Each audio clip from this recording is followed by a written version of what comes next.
심화교재 푸는 루틴을 좀 말씀을 한번 드려보겠습니다. 자, 1단계는 개념을 복습하게 합니다.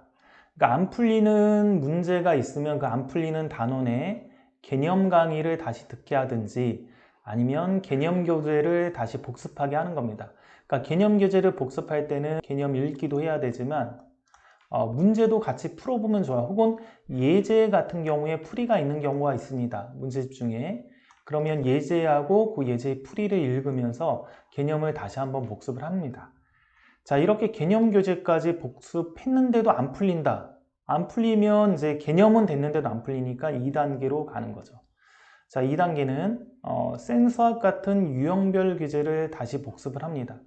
그러니까 만약에 유형별 교재를 안 풀었다면 유형별 교재를 구입하여 그 단원을 풀면 되겠죠. 얘가 안 풀리는 단원이 뭐 방정식의 활용이다 그러면 유형 교재 방정식 활용을 풀면 되고요. 한번 풀었다 그러면 다시 풀면 됩니다. 다시 한번 풀어봐라 이렇게 다시 풀면 됩니다. 그리고 나서 블랙라벨을 다시 도전합니다. 이렇게 하면 돼요.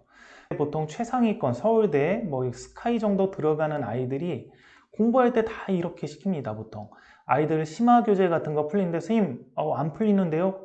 아 그래? 그럼 너 센수학 다시 한번 사라. 그래서 센수학으로 그 단어 문제 한번 풀고 그 다음 다시 요거 심화교재 다시 풀어라 이렇게 시킵니다. 그럼 센수학 다시 풀면서 쭉 한번 복습하고 심화교재 풀면 아이들이 또 심화교재를 풀어요.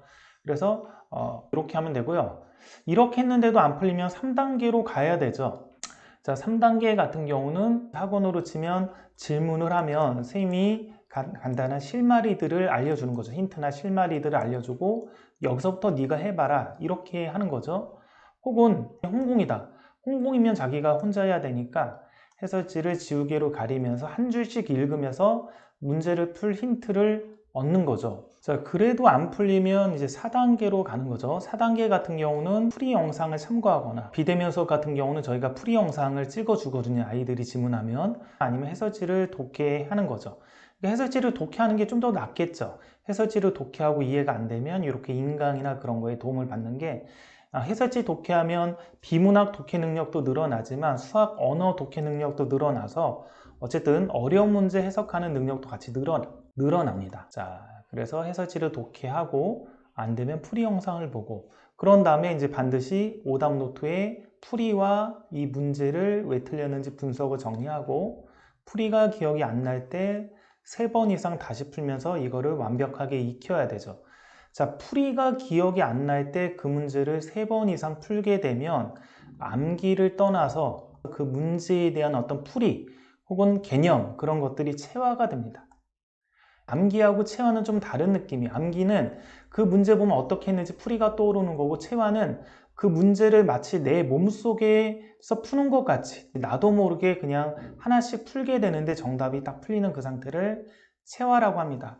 이런 단계를 거쳐서 해야 됩니다. 보통 이제 학원을 다니게 되면 학원에서 선생님이 경험이 많으면 아이들이 이제 심화교재 같은 거를 풀 때 질문을 하면 얘가 뭐가 부족해서 이 문제를 못 푸는지를 압니다. 그래서 얘가 이거 이 녀석이 개념 다 까먹었구나. 아니면 이 녀석이 이거보다 조금 낮은 난도, 그러니까 응용 파트죠.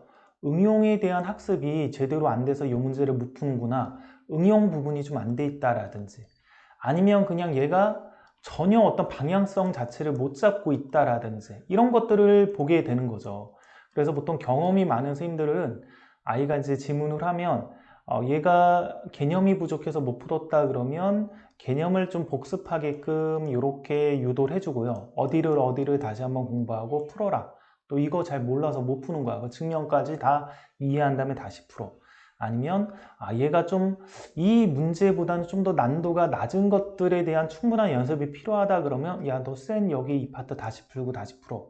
이렇게 시킨다라든지 아니면 그냥 얘가 어떤 방향성 자체를 못 잡았다라고 하면 그냥 방향성 하나만 잡아줍니다. 하나만 실마리만 잡아주는 거죠. 실마리 잡아줘서 요거면 이렇게 풀 수 있겠지. 여기서부터 한번 시도해봐라 라든지 아니면 그 문제 자체가 좀 이상한 것도 있어요. 문제 자체가 아이가 영원히 공면해도 뭔가 하나의 실마리를 못 찾으면 못 푸는 문제도 있어요. 좋은 문제는 아닌데 그런 경우는 선생님들이 보조선을 하나 그어주든지 야 여기 보조선을 반드시 이렇게 그어야지만 풀린 문제거든 너가 이거를 못 찾으니까 못 푸는 거야.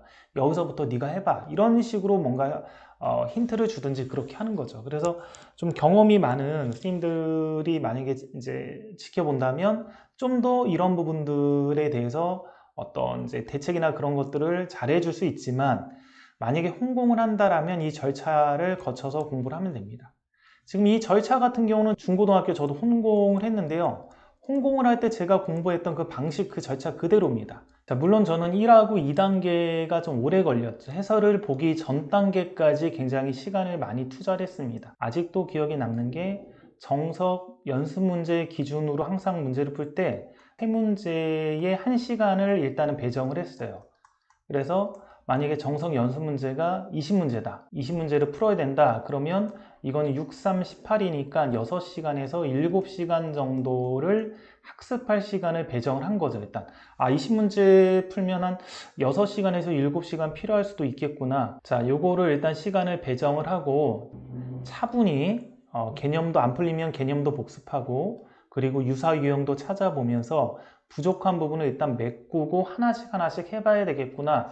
이렇게 하면서 요 단계에 가는 시간에 굉장히 시간을 많이 들인 거죠. 그러니까 이렇게 공부하는 게 정상이기 때문에 교재를 많이 푸는 게 사실은 불가능해요. 많은 양을 풀거나 아니면 교재를 빨리 푸는 거 있잖아요.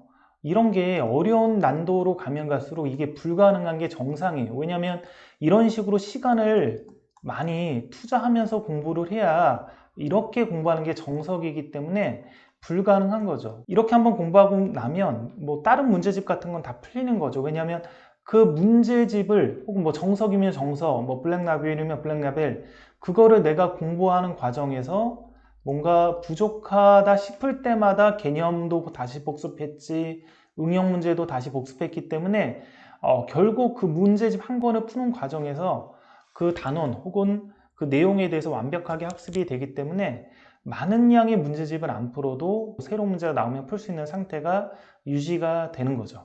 여기까지 하겠습니다.